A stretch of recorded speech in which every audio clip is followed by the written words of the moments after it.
Hola a todos, buenos días. Sumarme lo primero a los agradecimientos. Lo primero porque estáis aquí. O sea, yo con Sergio, sobre todo Sergio, hemos organizado estas jornadas, pero el que estéis aquí yo de verdad os lo agradezco profundamente. Os lo agradezco profundamente porque creo que esto que estamos haciendo aquí va a tener muchísimo impacto en nuestros pacientes, más allá a veces que estudios, que investigaciones que quedan lejos y que a veces no somos capaces de trasladarla a nuestra práctica clínica.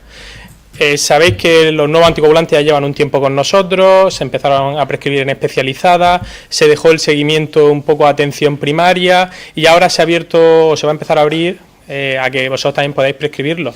Yo estoy de acuerdo, pero lo que necesitamos es esto, necesitamos todos formación, necesitamos comunicación, necesitamos que todos hablemos el mismo lenguaje, ¿vale? Y para eso lo importante es conocernos y trabajar juntos. O sea, si a mí nadie me pone en un sistema informático y nadie me explica cómo funciona, el sistema puede ser muy bueno, pero necesitamos que nos expliquen, ¿vale? Y que nos expliquen en nuestro medio, porque lo que ponga que hacen en Madrid o lo que pongan que hacen en Estados Unidos, en Vancouver, Massachusetts, donde sea, a lo mejor no es lo que hacemos aquí. No tenemos los mismos programas, no tenemos ni siquiera los mismos pacientes y es muy importante. Vale, mi sesión de hoy se titula Aspectos a tener en cuenta en el seguimiento de pacientes con fibrilación auricular tratada con anticoagulantes orales directos. Vale, yo voy a intentar ser extremadamente práctico. Y yo he estado yendo a los centros de salud y he aprendido mucho de la gran distancia que hay entre la especializada y la atención primaria. Y que a veces cosas que tú que estás metido en tu consulta de cardiología, ves tu perfil de paciente y las ves muy claras, pues a lo mejor en atención primaria o en otras especialidades no se ven igual, ¿vale? O sea que tenemos que ser prácticos. Y lo digo porque estaba oyendo a una compañera por detrás que, por ejemplo, lo del TTR, ella no puede acceder, o a lo mejor en un área se accede de una forma, en otra área se accede de otra, ¿vale? Normalmente en los centros de salud donde hay enfermería sí que creo que pueden acceder al gota, ¿vale? Pero una forma muy sencilla de saber que un paciente va mal anticoagulado con Sintrom, mucho más sencilla casi que el TRT, es que el paciente cada 2x3 le estén haciendo análisis de Sintrom y cada 2x3 le estén cambiando la dosis. O sea, eso ya te está diciendo que está mal anticoagulado. Si tú le preguntas al paciente y dices, cada mes la misma dosis, pues TRT posiblemente 100%. TRT, para quien no lo sepa, es tiempo en rango terapéutico, ¿vale? Que también es importante aclararlo. Pero si el paciente cada 2x3 le están cambiando la dosis, pues es más probable que esté mal anticoagulado. Y podéis decirle, oye, compañera, ¿me puedes mirar esto? O gasta el tiempo en mirar el selene, ¿vale? Simplemente un poquito práctico, ¿vale? Yo, si tuviera que empezar de cero con esto, me iría a 2 documentos. Y desde aquí no sé si la gente de la industria se ha quedado fuera, pero este documento, que no lo digan por mal, este documento es la guía práctica del uso de nuevos anticoagulantes. Hay muchísima bibliografía en internet, hay muchísimos artículos. Este documento está genial, o sea, genial de genial. Está en inglés, y lo que yo quiero decir a los de la industria es que si nos hacen el favor de traducirlo y entregarlo en un librito a cada medio de cabecera, porque es que está genial. Bueno, lo debería hacer a lo mejor a nivel institucional, pero si lo puede hacer la industria, pues mira. O sea, todas las preguntas que tengáis están aquí, ¿vale? La última evidencia, las últimas cosas están aquí. Bueno, lo último es de 2018, algo ha salido nuevo, pero si no te sabes lo que ha salido entre 2018 y febrero de 2019, no pasa nada. Ahí está todo. ¿Qué hacer el paciente si se le olvida una dosis? ¿Cuándo se va a operar? ¿Cómo le cambio? ¿Cómo le pongo? ¿Qué pasa con el Clesane? ¿Qué pasa con el Sintrom? Todo lo tenéis ahí, ¿vale? Y yo intentaré a ver si se animan a hacerlo. La otra cosa que hay que leerse, aparte de esto, es el documento de posicionamiento, que es lo que te dice la empresa a qué pacientes lo puedes marcar. Porque lo que nos dice en la guía es que a todo paciente que le va a iniciar un nuevo anticoagulante, si no tiene contraindicaciones, le ponga un nuevo anticoagulante. Y lo que nos dice la empresa es estos criterios. Y ahí pues nos moveremos todos. Vale, en este documento, ¿vale?, viene esta tabla. Viene en inglés y yo la he traducido al castellano, ¿vale? Porque intentamos ser prácticos, ¿vale? Lo he hecho hasta con los mismos colores y así un poco siguiendo. Es muy parecida, no es igual, pero lo he intentado hacer igual. Y que te dicen, te resume básicamente en lo que yo tengo que hablar, cómo se hace el seguimiento de los pacientes con un nuevo anticoagulante, ¿vale? Y entonces empieza, facultativo que inicia la terapia. No sé si, a lo mejor no se ve, o sea, yo pensaba que aquí iba a... Pues yo lo leo, ¿vale? La parte de arriba pone facultativo que inicia la terapia. A día de hoy, pues bueno, pues normalmente cardiología, hematología, neurología... También podrá hacerlo atención primaria, aunque yo entiendo que muchas veces no vaya a iniciar la terapia hasta que, pues como pasaba con los IECA, inicialmente fármacos de uso hospitalario y después ya todo el mundo manda un IECA. Pues esto pasará, pasará seguro.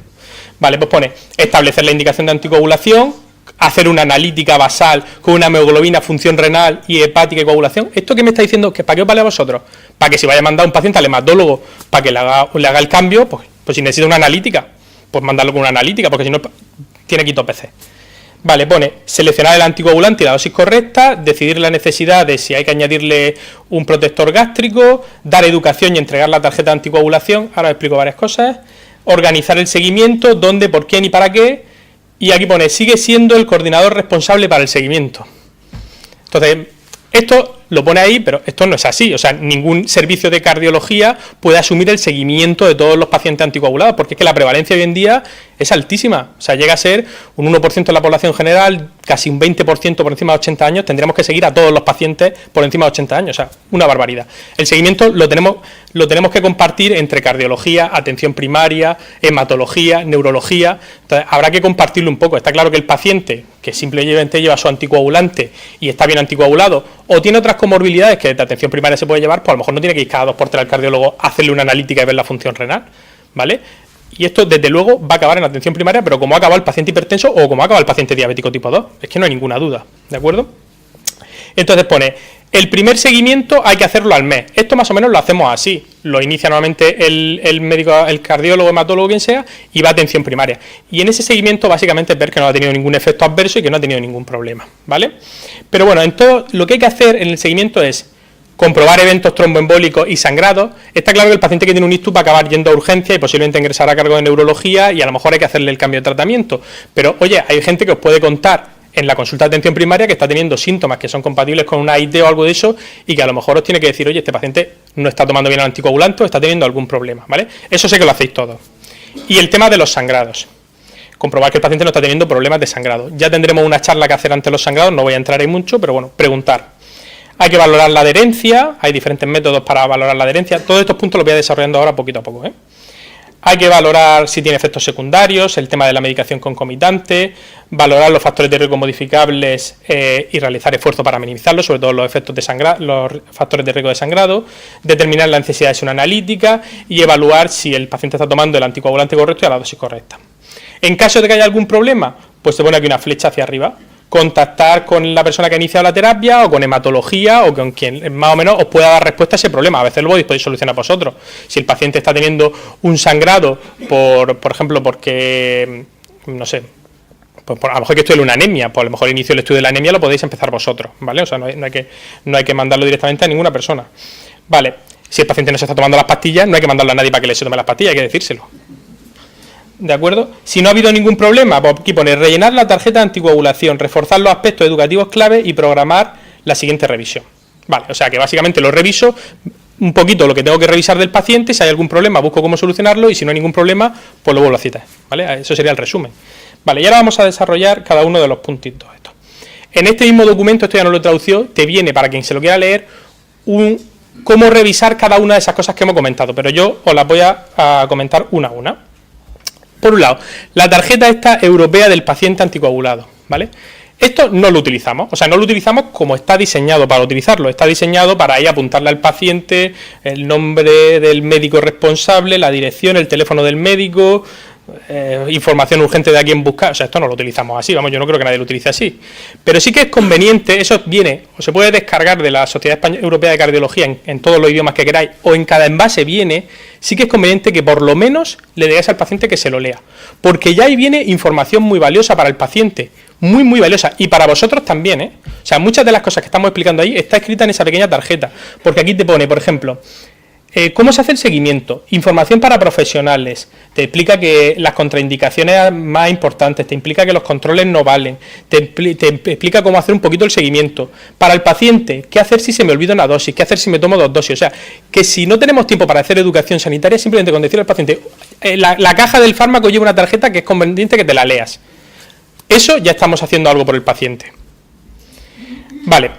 El tema de la educación. He empezado por aquí porque lo más importante es la educación. No solo en la fibrilación auricular. En la educación, digo, la educación sanitaria. La educación como relación entre personas también es importante. La educación, ¿vale? Mira, este estudio es muy pequeño. He puesto muy pocos estudios, solo he puesto estas dos cosas. Un estudio en 466 pacientes con fibrilación auricular. Esto creo que estaba hecho en España, no es. ¿vale? Pero en España posiblemente sea igual o peor. 30% no saben ni cómo se llama la enfermedad que tienen. 30% desconocen que la fibrilación auricular puede causar un ictus. Me imagino que un 30 o un 80 no saben lo que es un ictus. 60% y un 80% desconocen qué hacer si olvidan una dosis de anticoagulante. O sea, aquí podemos estar discutiendo muchas cosas, pero si el paciente, que es el que se tiene que tomar la pastilla, el que va a tener el sangrado, el que va a tener el ictus, no sabe nada de su enfermedad, pues no puede valer para nada. Entonces, fundamental la educación. Y para la educación hay, yo creo que dos cosas importantes. Uno, que todos hablemos un idioma parecido, ¿vale? Porque si el cardiólogo le da un mensaje y el médico de cabecera le dice, o sea, si el cardiólogo dice que no puede tomar vino y el médico de cabecera le dice que puede tomar vino, pues entonces puede haber un problema, ¿vale? O sea, aquí tenemos que intentar hablar el mismo idioma y para eso están estas reuniones, para que intentemos hablar todos el mismo idioma.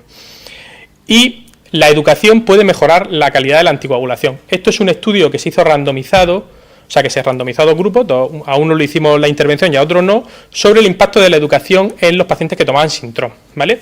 ¿Y qué se vio? Era muy sencillo, se le ponía un DVD, un vídeo a los pacientes en los que se les explicaba en qué consistía la anticoagulación, que no pueden tomar, como lo que está, una charla educativa, pero que era un DVD simplemente. Pues fijaros, el tiempo en rango terapéutico de los pacientes que recibían la educación mejoraba, comparado con los que no recibían la educación, pero a los 12 meses esa diferencia desaparecía. ¿Esto qué nos quiere decir? Pues que la educación tiene que ser una constante, no vale con explicárselo una vez al paciente, no lo va a aprender en la primera, y no lo va a aprender porque se lo diga el cardiólogo, lo va a aprender porque se lo va a decir el cardiólogo, se lo va a decir el médico de atención primaria, se lo va a decir el hematólogo, y todo, si le decimos lo mismo, mucho mejor, porque como cada uno le diga una cosa, peor. Bueno, esto lo he puesto aquí, la verdad es que esto es un poco ahí, me estaba metiendo en la charla que no me tocaba, pero es que es bastante interesante, ¿vale? Es un estudio que yo no estoy muy acostumbrado a leer, que lo que intenta analizar es cómo se debería, lo que hacen es que juntan a pacientes, a médicos, enfermeros, farmacéuticos y analizan dónde están los problemas en la educación, o sea, dónde está el mayor desconocimiento de la fibrilación auricular entre los pacientes, ¿vale? Está hecho en Canadá, en Vancouver, y ven, y entonces se pone a analizar qué es lo que no saben los pacientes de fibrilación auricular, y da la casualidad que lo que no saben los pacientes sobre fibrilación auricular en Canadá es lo mismo, si uno se lo lee, aparte porque te vienen frases de pacientes, es lo mismo que te cuentan los pacientes, ¿vale? O sea que, por ejemplo, una de las preocupaciones que tienen es que le va a dar un infarto por tener fibrilación auricular. Otra de las preocupaciones es que claramente relacionan las actividades de la vida diaria con que le dé la fibrilación auricular. Otra de las cosas que dicen que si tengo más síntomas, tengo más riesgo de ictus. Otra de las cosas es que la warfarina es un veneno, lo pone aquí, ¿no? Warfarina es unsafe, es un veneno de rata. O sea, que las mismas cosas que ellos te dicen es las mismas cosas que al final te cuentan los pacientes en la consulta.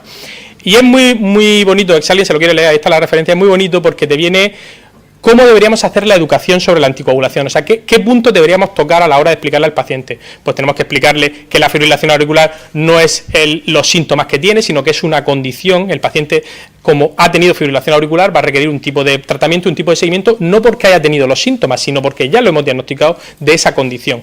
Y os explica un poco que hay que explicarle que la prevalencia es muy alta, que no está solo, que esto es muy frecuente, muchas cosas, ¿vale? Una cosa muy importante que te dice este artículo es que al final lo que más importante que puedes hacer con la educación es desestresar al paciente, ¿vale? Porque lo que más le genera el diagnóstico al paciente es ansiedad. Y deja de hacer muchas cosas, deja de hacer una vida normal por el diagnóstico porque nadie le ha explicado. Y yo que, la verdad es que con esto estoy bastante concienciado, explico bastante, la verdad es que la gente lo único que me dice cuando termino de darle la charla y explicarle lo que es la fibrilación auricular, dice, pues no sabe usted lo que me alivia, lo que me está explicando, porque yo no sabía si esto es que me iba a dar un infarto, si es que me iba a morir, o sea, tenemos que hacer por educar a nuestros pacientes, ¿vale? Y educarle, pues, hay que formarse un poco y os vamos a dar algunas herramientas que bueno, ya lo estamos haciendo aquí y tenéis muchas herramientas a vuestra disposición y muchas herramientas que nosotros vamos a desarrollar. En cuanto a la adherencia al tratamiento, fijaros, un 25% de los pacientes con anticoagulantes presentan mala adherencia.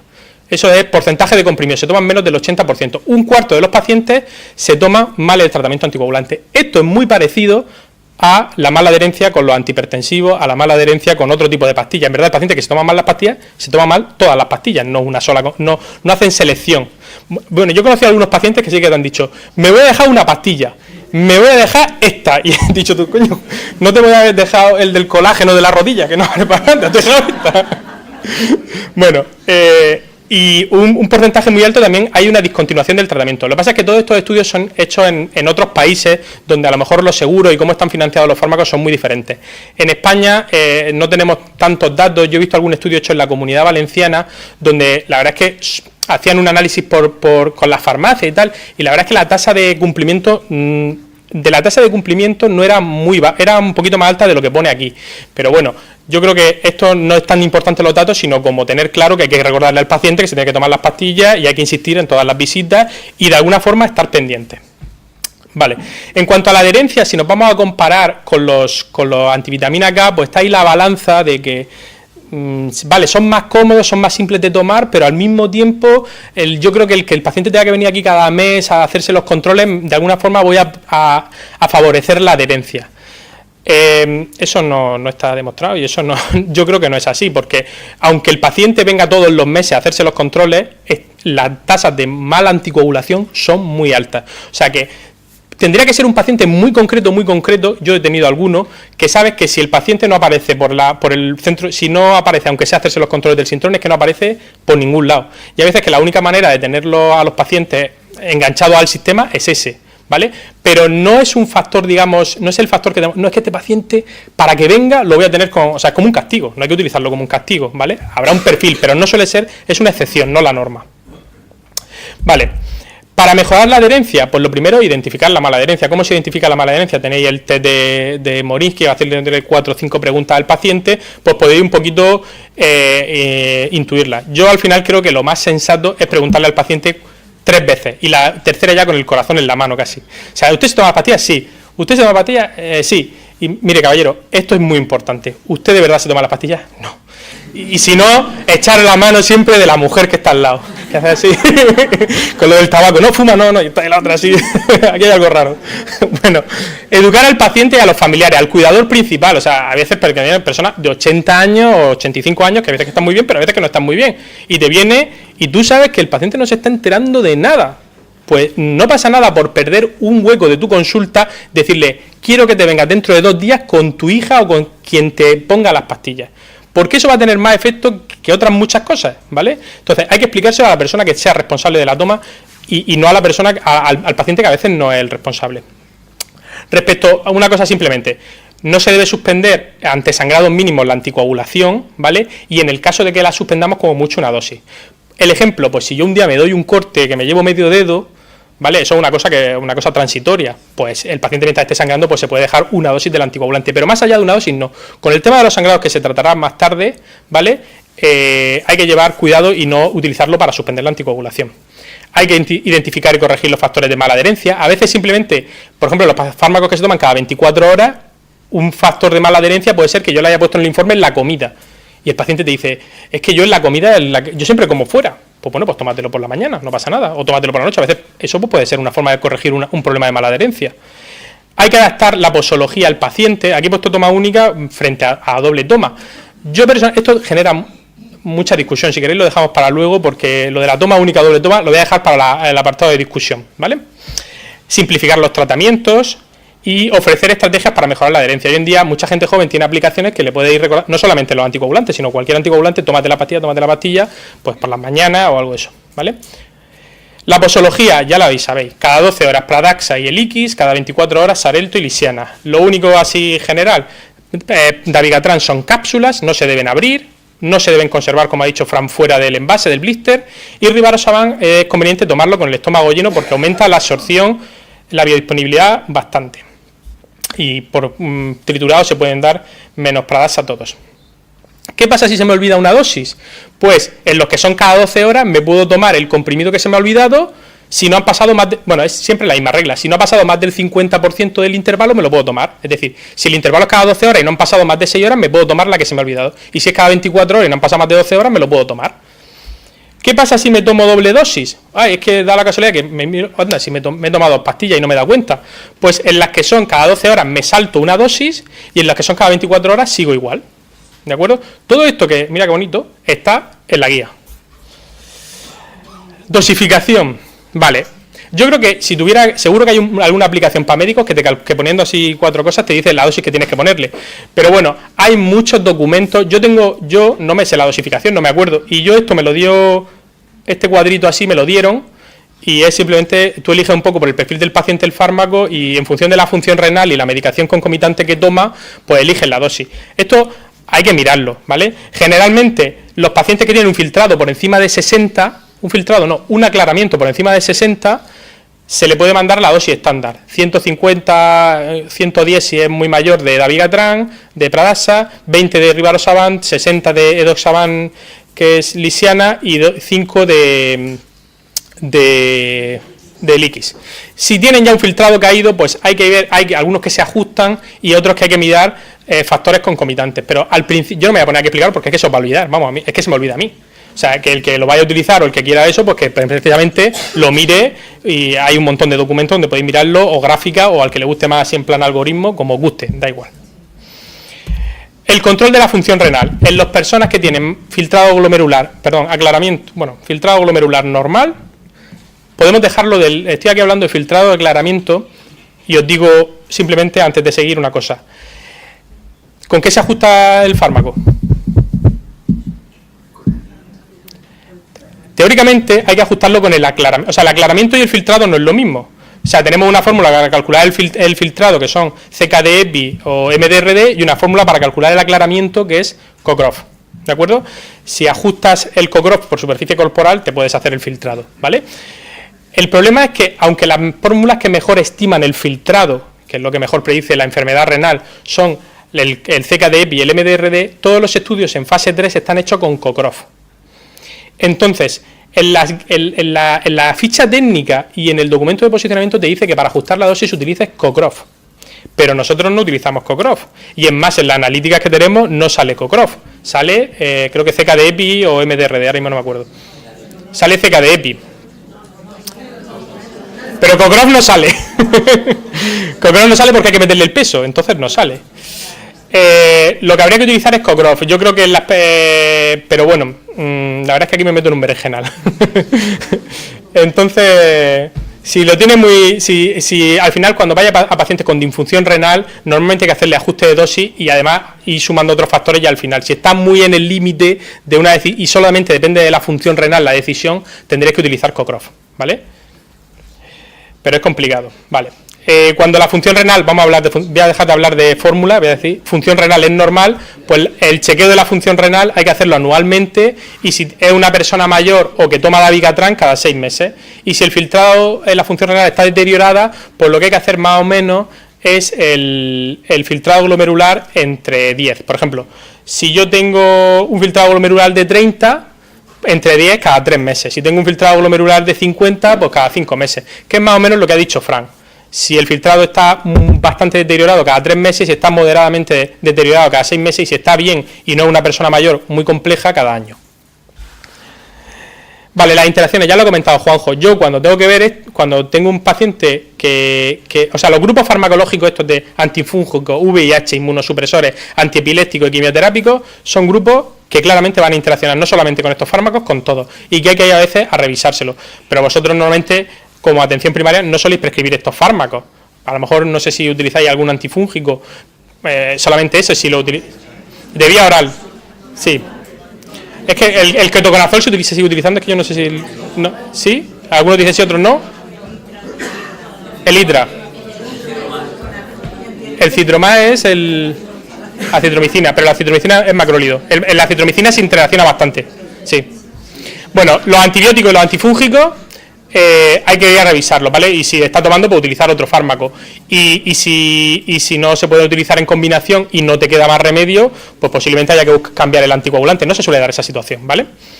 Pero bueno, en cualquier caso, las interacciones hay que a veces ir a mirarlas, ¿vale? Con los antiarrítmicos, que somos nosotros los que los prescribimos, pues normalmente tenemos que llevar nosotros el cuidado, ¿vale? En este documento pues tenéis todos los colores: rojos contraindicados, amarillos cuidados y blancos seguros, pero lo que hay que ir al final es a mirarlo, ¿vale? No está justificado el ajuste de dosis por una interacción del tipo amarillo, ¿vale? Pero sí que es verdad que eso nos tiene que hacer pues llevar un poquito más de cuidado. Es decir, si yo le pongo a un paciente un fármaco que tiene una interacción que aumenta la biodisponibilidad, no me obliga a bajarle la dosis del fármaco, ¿vale? Pero sí que pues, o es un factor a corregir o es un factor que tenemos que tener en cuenta a la hora del seguimiento y todas estas cosas. Importante, la corrección de los factores de riesgo de sangrado. Los más frecuentes, la hipertensión mal controlada, el que tome antiagregantes o el que tome antiinflamatorios que se pueden suspender o no son necesarios, el exceso de alcohol y el tema de la función renal en el seguimiento. Aquí no aparece, pero yo siempre estoy muy concienciado con el tema de las caídas, ¿vale? Y el tema de las caídas es explicárselo a veces a la familia, porque yo a veces, mi abuelo tenía en la casa, o sea, era imposible, era como una gincana de esas para entrar en casa, tenía miles de muebles y miles de cosas. Entonces, a veces hay que decirle, oye, pues intentar que no haya zonas donde se pueda cables cruzando por en medio de la casa o que adapten el cuarto de baño, todas esas cosas hay que explicarse a la familia, porque oye, porque es que si la persona se tropieza constantemente en casa o se cae cuando entra al cuarto de baño, se ha caído ya 4 veces, al final se va a dar un golpe en la cabeza. Entonces todas esas cosas hay que transmitírselo a la familia o al paciente para que lo intente evitar, ¿vale? La renovación del visado ya lo he explicado. Yo he puesto aquí el informe, porque se lo pedía a Juan Luis, me parece que va a pasar al antiguo, pero bueno, lo tenéis en OMI, ¿vale? Sabéis que de momento la renovación del visado, si no hay ningún cambio en las condiciones del paciente, se puede hacer desde atención primaria si el paciente no está en seguimiento. Simplemente hay que aportar una analítica y decir, pues continuar el mismo tratamiento y ya está. Si hay que ajustar la dosis, pues, o sea, si vosotros creéis que hay que ajustar la dosis, si estáis cómodos con el ajuste, lo hacéis, y si no estáis cómodos con el ajuste, pues tenéis a hematología principalmente, que serían los que se encargaran de problemas solamente dedicados a la anticoagulación, pero bueno, que al final, por lo menos en el área 1, que tenéis la suerte de contar a veces con, bueno, que tenéis la suerte de contar siempre con, ahora con Sergio, porque yo ya me he ido de momento, pues si tenéis alguna duda, pues siempre lo importante es eso, pues que nos tengáis a vuestra disposición, ¿vale? Igual que nosotros sabemos que os tenemos a nuestra disposición. Esto es simplemente, pues me imagino que algún día llegará, ¿no? Hay un montón de aplicaciones chulísimas para el seguimiento de pacientes, pero vamos, yo creo que todavía aquí no estamos en esta situación, aunque llegará, seguro. Porque también leí el otro día una encuesta de que se hacía en la puerta de la consulta de pacientes y que la mayoría estaba de acuerdo en que si muchas cosas se podían hacer por el móvil, se hicieran, ¿no? No sé si visteis la charla esa de Alfonso Valle el otro día, el tema de los bancos. O sea, es verdad que la gente de 80 años sigue yendo ahí con la cartilla al banco a que le saquen el dinero, pero hoy en día a todos nos gusta, en todos los temas del banco, hacerlo por el móvil. Pues en el tema de salud pasará algo parecido, ¿eh? Y ya está. Muchas gracias por vuestra atención.